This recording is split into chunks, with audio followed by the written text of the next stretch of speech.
We are not here only to win.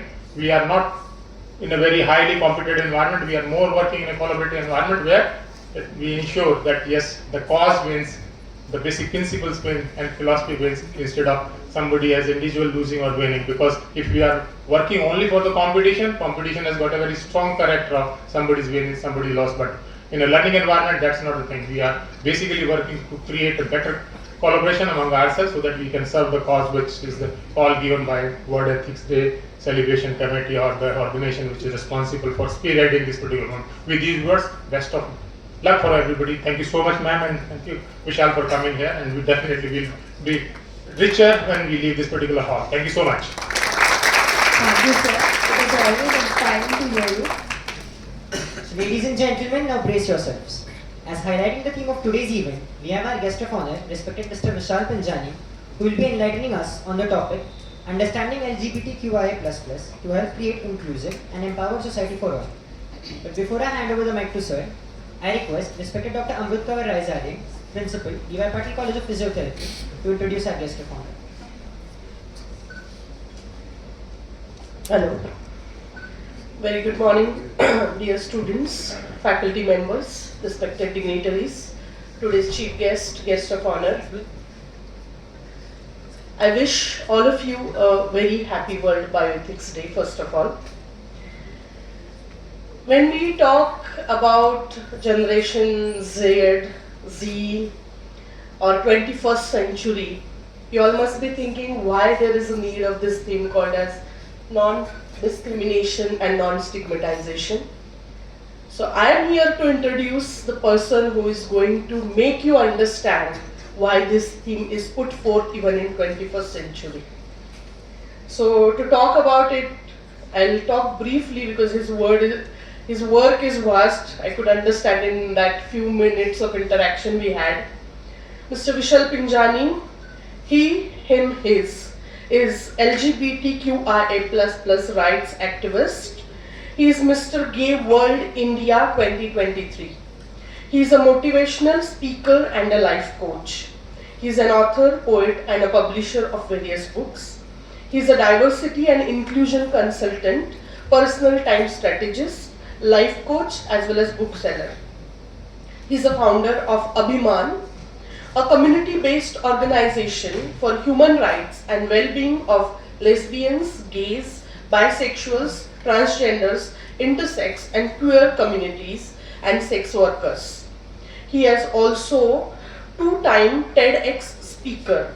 He conducts online and offline sessions on understanding LGBTIQA+, to help and create equal, inclusive and empowered society, diversity and inclusion at workplace, understanding LGBTQIA to help inclusive healthcare practices, and this is mainly for the healthcare professionals. And he is an actor too. He's acted in web series The Visitor, directed by the award-winning director Nakshatra Bhagwe, and he hopes to live his life in a way to inspire people to love freely and live fearlessly.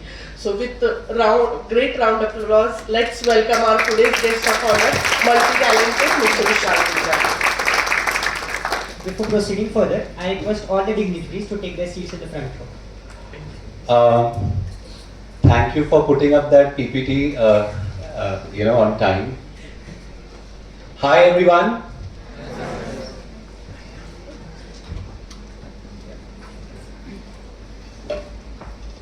Sarvana Namaskar. Before we begin, I would like to ask all of you a question. Do you like to help others? And how does that make you feel? How does that make you feel? Nice? Pakka? Good? Great. Now what if I told you that you had in your hands to make lives better for a particular group of people, and in some case save their lives, save them from being thrown out of their houses, save them from being murdered or raped, and save them from dying by suicide? And what if I told you that to do this, to save this particular group of people, you don't have to do much. You just have to take one small step. Would you do that? Great. And I will explain what that step is at the end of this session. But before I begin, I would again ask you a question. I have a presentation here and I have a story here to share. I'm going to do both of them. Which of the one you would want me to do first? Story? Pakka? ठीक है. I see all of you are very excited and happy to know my story, but it's not a very happy story. And trigger warning, self-harm, trigger warning, suicide, trigger warning, depression. When I was just 12-year-old, other children in my school had started teasing me. "Hey hijde, hey chakke, hey baile." They used to tease me, they used to abuse me. I was outcast and I didn't have any friends. Why? Only because I was a bit effeminate. I was not manly like all the other boys. Now talk about a 12-year-old being manly. So you can well imagine how my childhood was. When I went to college, I decided to take things in my hand, I'll take matters in my hand. I decided to behave manly. I decided to behave macho, so that finally I might have some friends, And it worked. I made friends, we used to hang out, we used to take laps in Rajarampuri, that was a thing back then. And go out for movies, bunking lectures and everything. One day, one of my friends out of the blue came up to me and asked me that, "Vishal, are you gay?" And at that time I did not understand the meaning of the word gay. So I told him, "I don't know what does the word gay mean," and kindly explained. But he said, "No, it's okay, Rahude, forget it." But there was a tone in which he used that word gay, as if being gay was some sort of disgusting thing or a disease. So I could not let it go. I had no way to find out the meaning of the word because the dictionary did not give me an explanation for the tone that he used for the word. And I ran a bookstore and I had no books about it. I went to the internet cafe because back then we didn't have cell phones, we didn't have personal computers and internet at home. I went to the internet cafe and on Yahoo search. So even Google was not a thing yet. Nowadays we Google everything. Google was not yet there. I searched the word G-A-Y, enter. And as soon as I read what was there in front of me on the screen, I realized and identified who I was. Because before I understood the meaning of the word, I did not even understand myself. I knew something was different about me, but I could not verbalize it because I did not have the vocabulary to do that.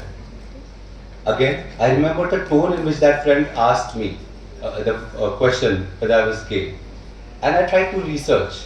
And I found out that in society, there was a lot of hatred and prejudice, not just against the gay people, but the entire spectrum, the lesbians, gays, transgender, intersex, poor people. And researching more, I also found out the reason for this hate and prejudice. And the reason was same that exists for every kind of hatred and prejudice that people carry in their hearts. Can you guess what it is? Ignorance. What we don't understand, we fear. What we fear, we hate. And what we hate, we try to destroy. And at that young age, something inside me said that if I have to work towards creating an equal society for everyone, regardless of the sex, gender, sexuality, more people like me need to come out and talk to people about our existence, that we are also normal human beings like you. During my research, I also found out that World Health Organization, we all know what World Health Organization is, it's a global authority on matters like this, has categorically stated that homosexuality is not a disease, it's not a choice, and it cannot be changed, and trying to change so will only stigmatize the person. And a similar kind of official statement is made about transgender people or gender queer people. So realization was also there that I am different but not wrong. Alag hu, galat nahi. And that time I went to my friend next day and I told him that yes, I am gay. Before I could explain him all that I am sharing with you all today, he's like, okay, I have to go by. And he told other friends and they all stopped talking to me. Again, the same cycle, like, teasing started, bullying started. I used to walk into the classroom, boys and girls are seated separately. And then when I used to go and sit in the boys' room, they would say, go and sit with the girls. Again, the same bullying, same teasing and everything. One day, some of the seniors in my college they baked me up. They slapped me, hurled abuses at me in a sugarcane juice shop. That was the lowest point of my life. And I was not able to speak to anyone. I was depressed. And I thought that I'll commit suicide. And I'm not very proud of it, but there have been a couple of incidences where I've tried and not succeeded, thankfully. Only with the thought that I was the only male child of my parents. Back then I used to think like, I have a big responsibility, and I thought that no, I will live and I'll fight back. So I shared with my parents that I'm gay and I'm going through this mental illness, I'm depressed and everything. Now, because they loved me and they took good care of me, I had got a good psychiatrist. Luckily, back then in Kolhapur, we had a very good psychiatrist, and I'll share the name with them. Kavita Shah ma'am is there. I don't know if many people know. She was good. So my parents took care of me, but did not accept my homosexuality immediately, because they, like many others, had a lot of preconceived notions and misunderstanding regarding the communities, which many people still do in today's times. People think it's a disease, but just like I told you, World Health Organization, American Psychiatric Association, Indian Psychiatrist says that it's not a disease. Some people think it's a choice. Now, if sexuality was a choice, I have one very funny question for all of you. Go back to the time when you had just entered puberty, when you had started developing feelings for someone, and try to remember when you started feeling these feelings. Did you decide which gender are you going to get attracted towards? किसी ने भी यहाँ पे decide किया था क्या सुबह उठ के कि आज मैं I'm going to get attracted towards this gender? Did we? No, right? So just like you don't decide, we don't decide what our sexuality is. We simply are like that. Some people think that it's unnatural, but homosexuality exists in animals as well. There are gay penguins, tigers, lions, donkeys. So it is there naturally. So people say that being transgender is unnatural, but you will find many species which undergo, sex change. In, like for example, clownfish. When there's a shortage of female in their community, they undergo sex change. So even transgenderism or sex change is also there in animals. Some people say it's a foreign culture, that the Britishers got all this, or it's a Western concept, American concept. But if you look at our mythology, if you look at our history, if you look at our architecture, you will find not just representation but celebration of queer and gender identities. Shikhandi, Shikhandi in Mahabharata, Shikhandi was a trans man and he was a king. If you go to Khajuraho, in the temples, acts of same-sex love is etched in stone. Kama Sutra, which is India's gift to the world on love and love making, talks about same-sex love. So it has always been there in our history, culture, architecture, everywhere, and not just present but also celebrated. So it's not a Western concept. But homophobia, the unreasonable fear, the unreasonable hatred that people carry towards homosexual is definitely a foreign concept. It was Britishers who brought the IPC, section 377, which criminalized sexual act that did not lead to procreation, which basically meant gay people and others. Before that, you would be surprised that in India we never had any such thing where you would stigmatize or you would punish a homosexual person. When I explained all these things to my parents, and after a very long time, they started understanding and accepting. The final moment where I feel that my parents accepted was this episode of Satyamev Jayate. Anybody knows Satyamev Jayate, the Amir Khan show? Where they had an episode on homosexuality and sexually gender diverse people. जब आमिर खान ने कहा तो मेरे parents को finally accept कर लिया कि हाँ homosexuality is normal. That is when I realized the importance of being at a position where people listen to you and understand you. So after my parents accepted me fully, completely, my life changed. I became more confident. I was taking care of my business, I started a publication house, and all was good. But everything was not good in lives of people whom I know. I lost three people, three of my friends, to suicide. All of them were gay, all of them were from Kolhapur. The third person who committed suicide was just 19-year-old. And it is not just about the fact that this person killed himself, it's also about the fact that the way they killed themselves. This person popped up sleeping pills, slit his wrists, and jumped from 5th floor of a building. So you can well imagine what their mental condition must have been to inflict so much pain on themselves before they finally gave up their life. We were all shook by this incident, and we decided that we need to take matters in our hands and take some action. That is when we started Abhiman, a LGBT support group. Initially, we used to have private meetings because a couple of gay, lesbian or transgender people meeting at public spaces meant that people will quickly identify. So we could not meet at coffee shops or anything. So we meet at friends' place, have potluck dinners. What this did is, this gave us a space where we could be ourselves, share our problems and come up with solutions together. And that helped a lot for the community of Kolhapur, the LGBTIQA community of Kolhapur. But as time passed, we realized that the problems were not much internal, but external. Every day somebody was being beaten up, every day somebody was being thrown out of the house. And we thought that we need to make the society at large understand our community so that we can, create acceptance in the society. That is when we started going out at colleges, police stations, hospitals, and started educating people about the queer and the LGBTIQA. Now, after a couple of years of work, we decided to test that whether what we were doing was creating any impact or no. And we had a social media campaign which was called #IStandWithKolhapurLGBTIQA.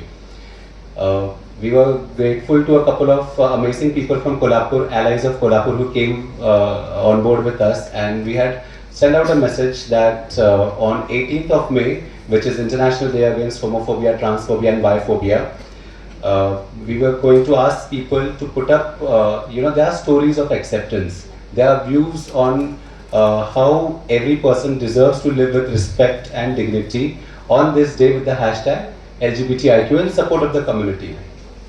We were very surprised on the morning of 18th May to see that hundreds of people had posted in support of the community. And the impact of this was that we had a friend called, I'll not take name here, sorry. We had a friend who was a transgender woman, and although her family knew about her that she was a trans woman, she was still dressing up as a man, and the society at large didn't know about her existence. In this social media campaign, she saw a couple of people whom she really wanted to share about her identity had posted in support of the community, and this gave her the courage to come out. And she came out on social media that, hey, I am not Mr., I am Miss so-and-so, and I would like to share that with you all. Now, these people who knew her, who posted on their social media with the hashtag, did they do anything great? They just showed their solidarity and support to the community. But the impact that this thing had on this person was that she was finally able to come out and live the life the way she wanted to. She started her hormone replacement therapy, gender affirming hormone replacement therapy, and started writing a blog. So the one small step on behalf of all of us here can make a huge impact on the lives of the poor people. Now you might also think that why should you do this?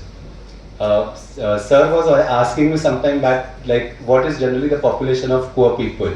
So statistically, at least 5 to 10% of people are either lesbian, gays, transgender, bisexual, intersex or queer.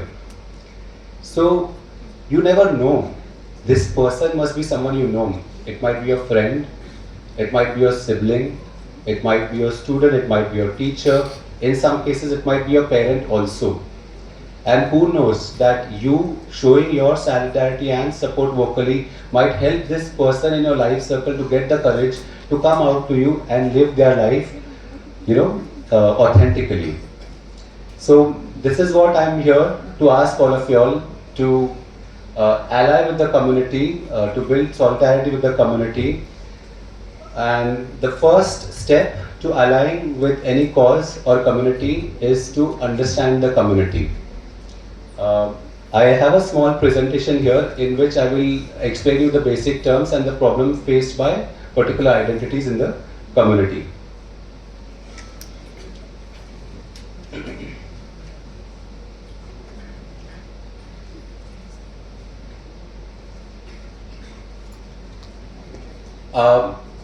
Before we do that, I want to ask you all a question. These three friends of mine who lost their lives, who died by suicide, do you think if they had families who had understood them and accepted them, would they have committed suicide? Right? So this is very important that we understand our LGBTIQA friends and family. Where do I point this at?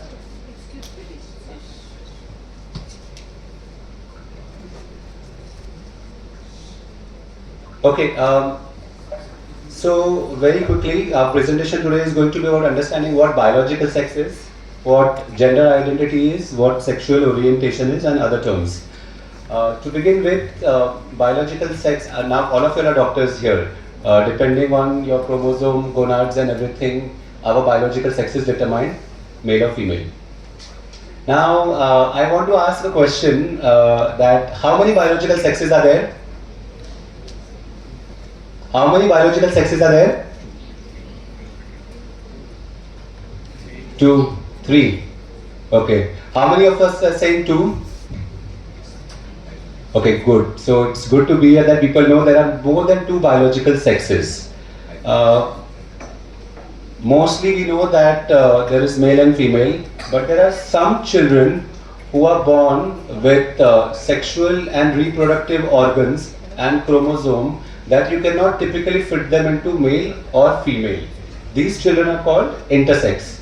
Now, the biggest problem with the biggest issue that intersex children face is that a lot of parents kill their intersex children as soon as they are born. Why? Because people have this old belief that intersex children are cursed, and if they kill this child, they will be free of the curse, and in the next birth they will be born as male or female. So that's the first issue that a intersex child faces as soon as they are born. Another issue that some intersex children face is the unnecessary operations. Some doctors, for making money, tell parents that we will, like, इस बच्चे को ठीक कर देंगे हम लोग, इसको mail या फीमेल बना देंगे. And that is probably for their biases or prejudices or ignorance. But what do you think if parents are given a choice in a patriarchal society, what will the parents tell?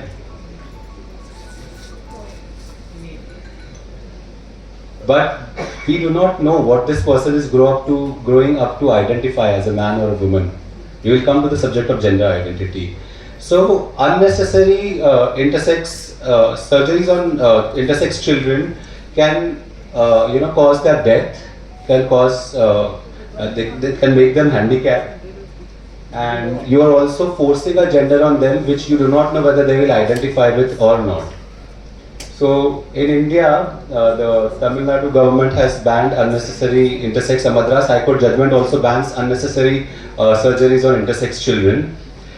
So समझ लो parents ने उनकी हत्या नहीं की, उनको accept कर लिया और डॉक्टर्स को भी सर्जरी को नहीं करने को लगाया. Do you think the problems end there? No. How many of you have seen toilets that are designated for gender neutral people or people of intersex birth? Nowhere. So the problem basically starts with access to hygiene. Teasing is there, bullying is there. Other children are curious. I was a bit effeminate, and in school my seniors tried to pull down my pants and see whether I was actually a boy or a girl. Imagine what would be happening to intersex children in school. And because of all this bullying, teasing, or not being able to feel accepted, most of the intersex children drop out or run away from home. And when they run away from home, when they have no access to health, education, skill building, and no employment, then they are either forced to join the Hijra Gharana and do sex work or beg. And then we wonder why do these people don't, take up a job or earn money. But they've never got education, they've never got skill building, and people don't employ them. So these are some of the problems. And here is Daniela Mendonca, my friend. They were named Daniel at their birth. They are an intersex person, and the parents, looking at their biology or whatever reason, thought that probably this person would identify more as a man and named them as Daniel and raised them as a man. But the parents loved them, made sure that Daniela got education and raised them well. Today Daniela works with United Nations. So point here being that if we accept our intersex children or our siblings and provide them with good education and skill building, even they can do great things. They don't have to have sex work or beg. So the next thing in the LGBTIQA, so this was the I of the LGBTIQA, intersex. Now coming to the other topic, important topic today is gender identity. A lot of people confuse biological sex with gender identity, but it is not the same. Gender identity is one's own sense of themselves, whether they are a man or a woman. I will explain this to you with other terms here. So cisgender means where the person's gender matches with the gender that was assigned to them at birth. Now most of us are cisgender people.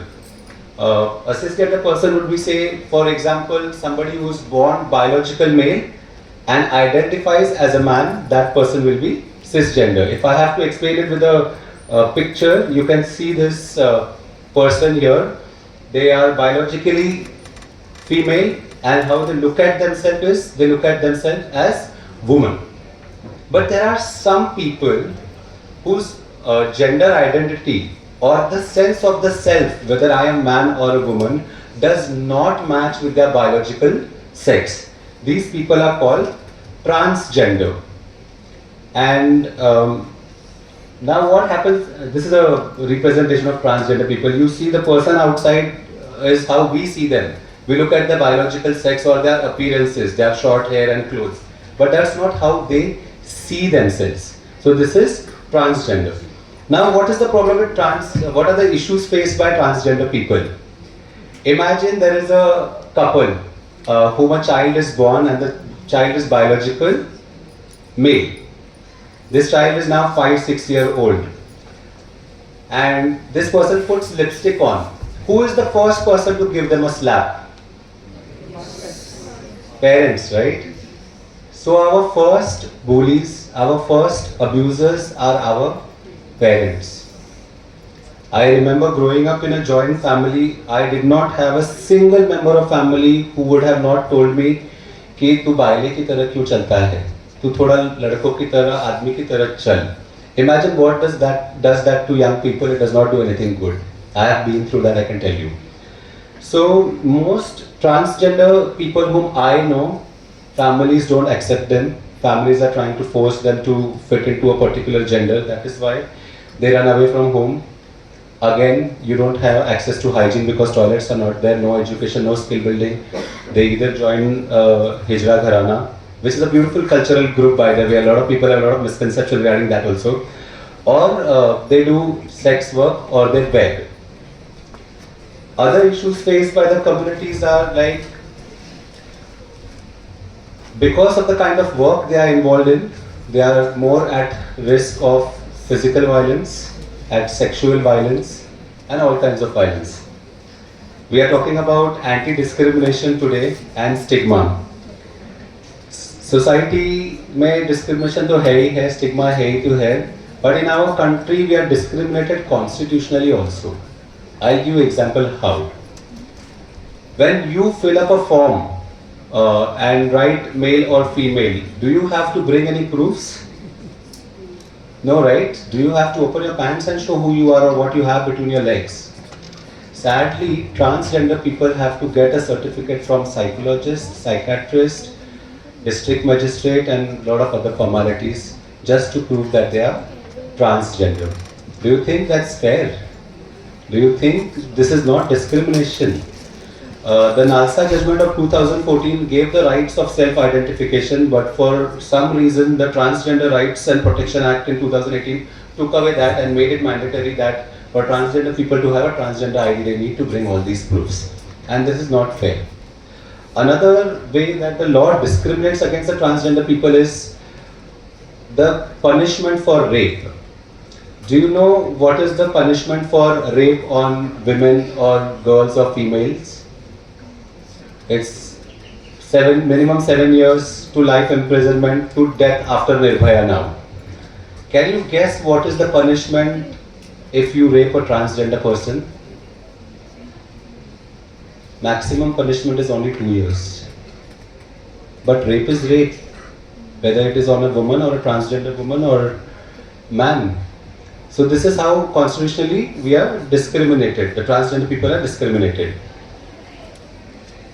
And overall the LGBTIQA, the mental health issues, anxiety, depression all arises not because of our identities, but because the society not accepting and stigmatizing and discriminating with us. This is Majama, we call her Ma, Majama Jokti. She received a Padma Shri award, and when she was getting the Padma Shri award, the video, did you all see this video where when she was awarded and she came on the stage, she blessed the president in a very unique way.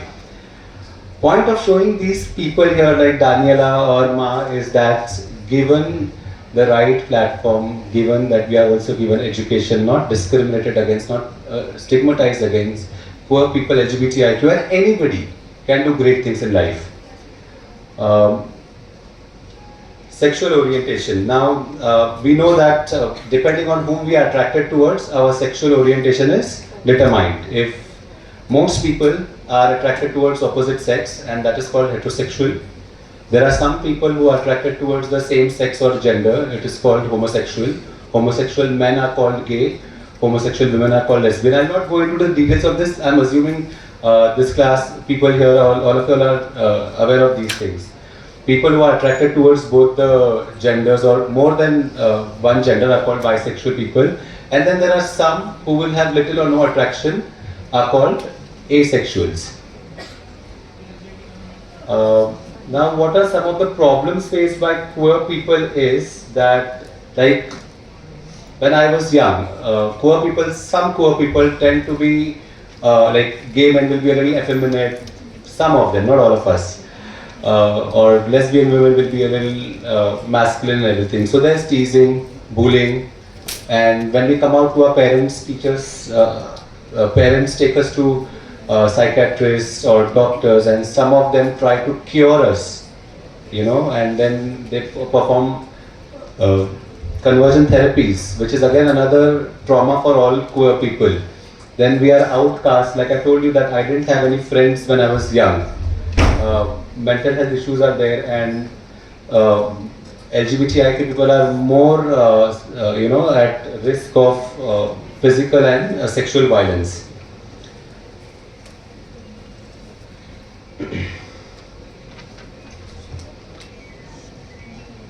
These are some of the famous people or people of Indian origin. Do you identify any of these people? So on the left is Duti Chand. They are a runner and they represent India on international competitions like Olympics and everything. In the center, at least I hope you all know who's in the center.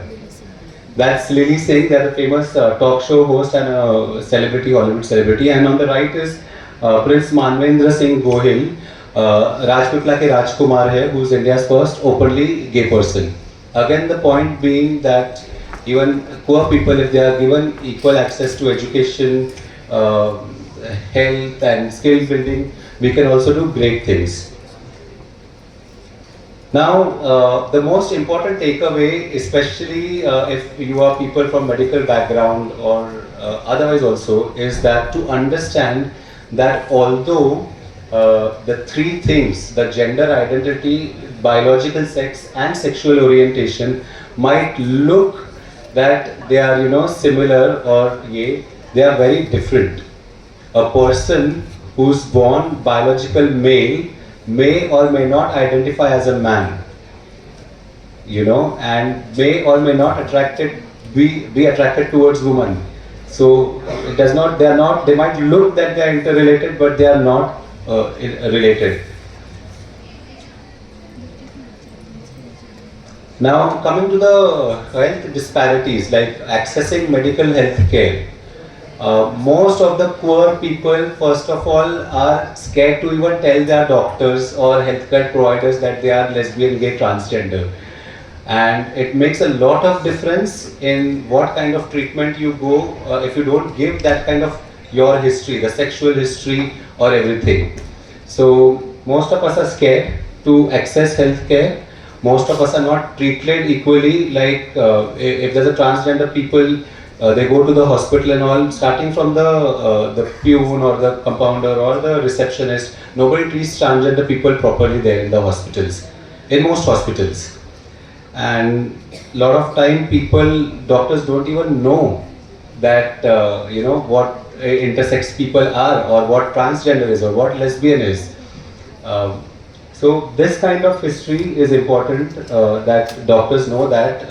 Doctors need to create an infrastructure where the queer community feels like they are safe to open up about their identities, so that doctors can give them the right treatment or course of medicine.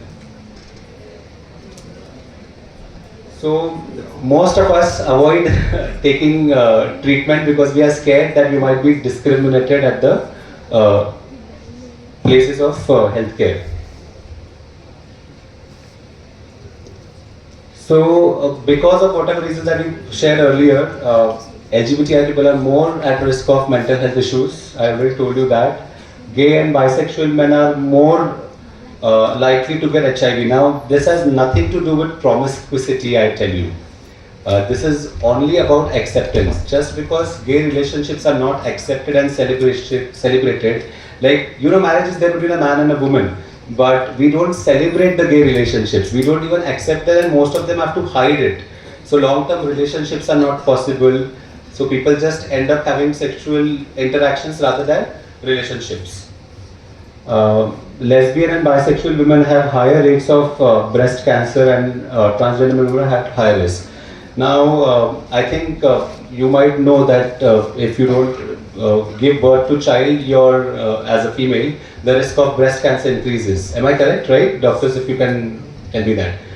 So understanding these things is very important for doctors and healthcare providers, that our identities also influence our health in many ways, and understanding of that of your patient is important. So how can you improve these experiences? Is like, first of all, understand yourself, these identities, develop a comfort with people of these identities, create a welcoming environment and staff in your place of practice, in your hospitals and clinics and everything, and assure them that you will be keeping whatever information they share confidential. Staff sensitization is important. Working with the local LGBTIQ organizations is important. Having infrastructures, washrooms, where you have either a gender neutral washroom or washroom for gender diverse people. This is an incident that I would like to share. A lot of incidences of violence against queer people, or their bullying or suicides, go underreported. R.V. Malhotra from Delhi Public School was being bullied by his schoolmates, because he was a bit effeminate. He told his mother, and the mother has sent a couple of emails to the authorities, but no action was taken, and ultimately R.V. killed himself. And this is even before he came out to himself, or we don't even know whether he was from queer community or no. It's just that he was different, he was being bullied, and he had to give up his life. Now, how many more RVs do we have to lose before we finally start accepting the queer community? That's a question that we all need to ask ourselves.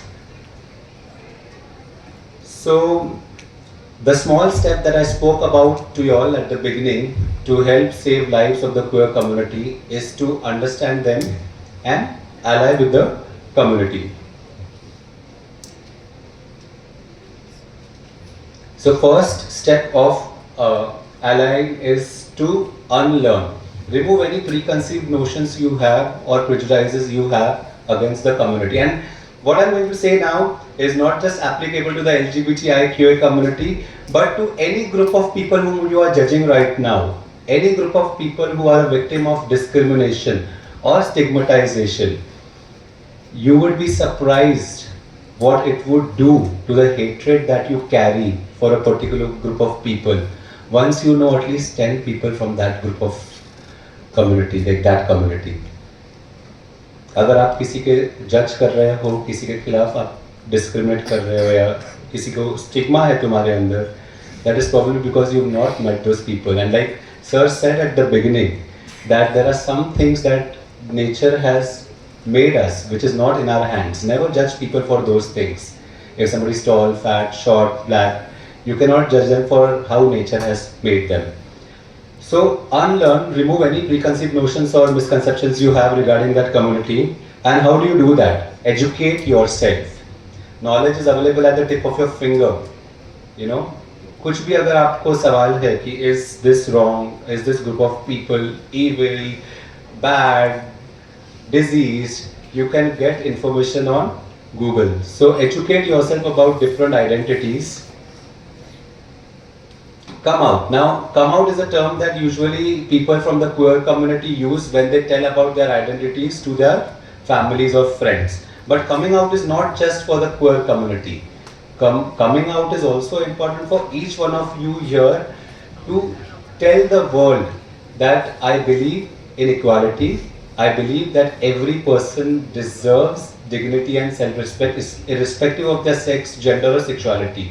And you need to come out that you support, you stand in solidarity with people regardless of their sex, gender or sexuality. Be inclusive. Now, I have faced so much exclusion all my life. As a child, I had no friends, nobody would talk to me. In college, when I came out as a gay, my friends stopped talking to me. Most of my relatives, except for the close relative, still don't invite me to their family functions.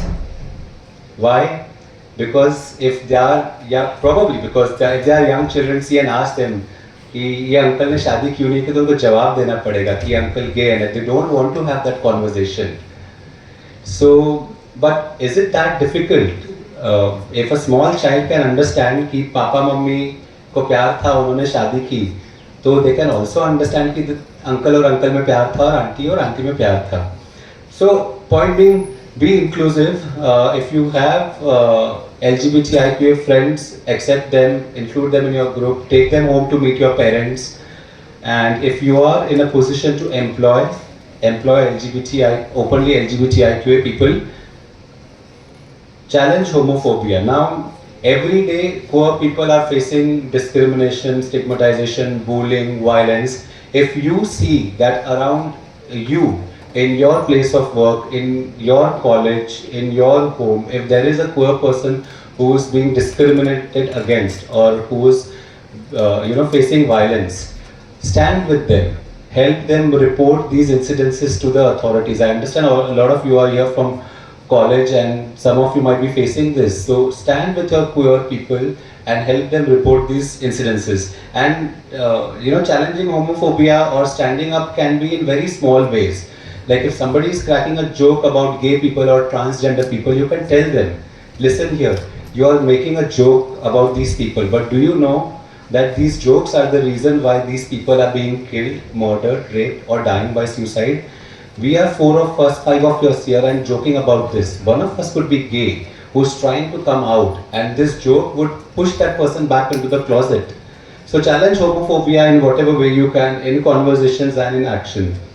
And last but not the least, and the most important actually, is believe that at the end of the day, we are all humans. We all deserve a life of dignity and respect, irrespective of our sex, gender, sexuality, class, caste, race, or color of skin. And I would like to end this with one very famous saying in Marathi, प्रेम म्हणजे प्रेम असतं, तुमचं आमचं same असतं. Thank you. Thank you, sir. It was really an informative talk. I request Honorable Vice Chancellor. I just have one thing. If this is a very sensitive topic. If anybody has any questions, and if organizers feel there is time, anybody wants to ask any question, they can ask or reach out to me later if you have any doubts. Thank you. I request Honorable Vice Chancellor Dr. Rakesh Kumar Mudgal and respected Vice Dean Dr. Rakesh Kharappa to felicitate our guest of honor with a token of gratitude.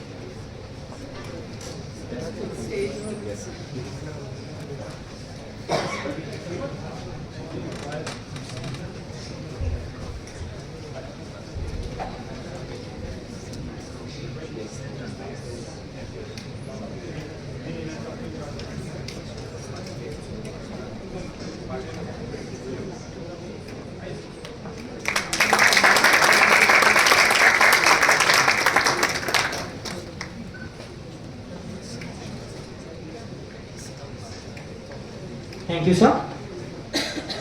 Ladies and gentlemen, brace yourselves as we now embark on a journey of captivating and mesmerizing cultural performances. Hey, so what is the first performance? We will be starting with mime. Mime is a theatrical technique that uses exaggerated facial expressions, gestures, and body movements, which originated from Greece. So, ladies and gentlemen, please welcome the students of the College of Nursing with a big round of applause. Come on, give them a big round of applause.